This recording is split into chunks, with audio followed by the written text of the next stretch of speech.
Good morning. Continuing with agricultural reforms, we will continue today. So, we had discussed about the technical reforms in agriculture. As we all discussed earlier in the previous lecture, that agrarian reforms were undertaken under planning to meet the target of high agricultural production in the first 5-year plans. So, the agrarian reforms consisted of three types of reforms: technical reforms, institutional reforms or land reforms, and certain general reforms. We discussed about technical reforms in the previous lecture. In this lecture, we'll know about institutional reforms or the land reforms. So, institutional reforms consisted of certain land reform methods. Now, the first reform undertaken under the land reform system was abolition of the jamindari system or the intermediaries or the commission agents. That is, the zamindars were abolished, or the zamindari system of tax collection was abolished by the Indian government. Now it took out from in between the commission agents and the intermediaries.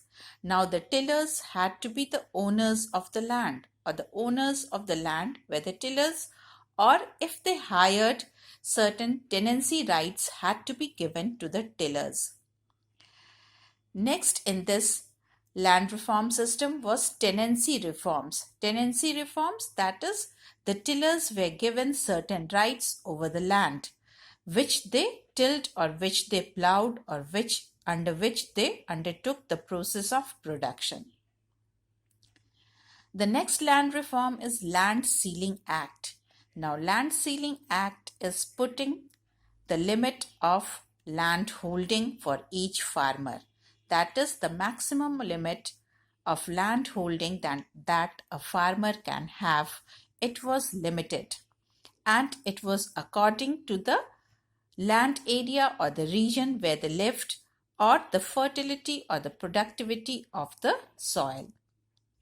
So, land ceiling was necessary to redistribute land among the people of India so that resources were divided equally between the population of the country. The next important is consolidation of holdings. The farmers were having small fragmented holdings spread all over the village. Now, to consolidate it, to bring them together, or to undertake with this process was undertake cooperative farming. That is, various small farmers who were situated nearby or whose lands were nearby would do collective farming or consolidate their holdings for cooperative farming so that the profit and loss were to be shared by them collectively. The next is general reforms undertaken by the government. General reforms consist of certain reforms to boost agriculture in India. So, the general reforms consisted of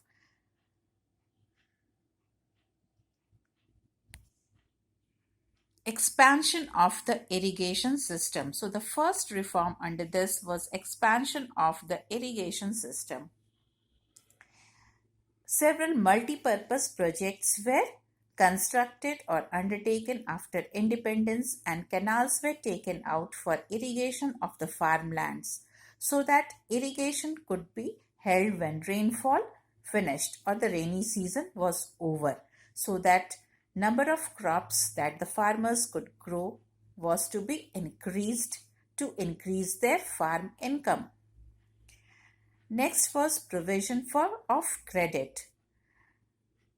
Commercial banks and their branches were set up in rural areas to provide easy loans or loans on low interest rate to the farmers, and long-term as well as short-term loans according to the farmer's need, so that they can get out of the hold of the landlords and the commission agents and the others who provided loans on high interest.